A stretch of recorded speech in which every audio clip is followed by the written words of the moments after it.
2027 एक साल के अंदर हिंदुस्तान में मेरा इकोनॉमी पे या स्टॉक मार्केट पे क्या व्यू है वो आज शेयर करने वाला हूँ। दोस्तों, सबसे पहले तो किसी भी देश की इकोनॉमी पे आपका अगर विश्वास है तभी आप स्टॉक मार्केट में विश्वास बना सकते हैं या आप इन्वेस्टिंग की सोच सकते हैं। अगर विश्वास नहीं है तो बिल्कुल भी आपको इन्वेस्टिंग के लिए नहीं सोचना चाहिए। मेरा विश्वास पूरा है, उसके 4 पिलर्स हैं। पहला पिलर 140 करोड़ हैं हम लोग, डिमांड ज़बरदस्त जो किसी देश के पास भी नहीं है, और इतनी डिमांड जब रहेगी तो ये स्टॉक मार्केट का एक रॉ मटेरियल है।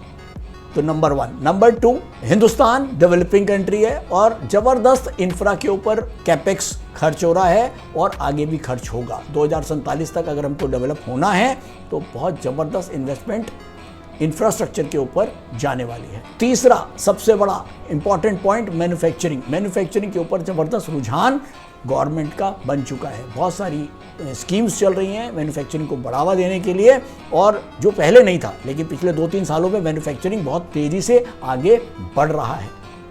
और चौथा सबसे इंपॉर्टेंट पॉइंट ये है कि हिंदुस्तान की इकोनॉमी में पिछले 5 साल के अंदर जो फाइनेंशियल एसेट्स की तरफ लोगों का रुझान गया है, खासतौर पे स्टॉक मार्केट की तरफ। एफडी से लोग आने लग गए हैं स्टॉक मार्केट में, और पैसा लिक्विडिटी स्टॉक मार्केट में इतनी तेजी से बढ़ी है पिछले 5 सालों में। जो 2020-2017 से पहले करीब 4 लाख 5 लाख डीमैट अकाउंट होते थे, वो आज 18 लाख 19 लाख हो रहे हैं। और उसमें सबसे ज़्यादा जो कंट्रीब्यूशन है वो जेनजी का है। जेनजी ज़बरदस्त तरीके से स्टॉक मार्केट को सीखना चाहती है, करना चाहती है, और इसका फ़ायदा अब क्या मिला है कि जो इतने सारे लोग स्टॉक मार्केट में आए हैं, लिक्विडिटी बढ़ी है, एफआईआईज भी साइड हो गए हैं। पहले एफआईआईज माल बेचते थे तो नीचे के फ्रीज लग जाते थे, इंडेक्स फ्रीज हो जाता था, स्टॉक मार्केट बंद हो जाती थी। मुझे अच्छी तरह वो दिन याद हैं। लेकिन अब इतना कुछ होने के बाद भी, इतनी सेलिंग होने के बाद भी वो सिचुएशन नहीं आई, और वो केवल एक ही वजह से, हमारी अपनी लिक्विडिटी। और ये सबसे पॉजिटिव पॉइंट है हमारे देश की इकोनॉमी का, और साथ में सीधा स्टॉक मार्केट के साथ ये जुड़ा हुआ है।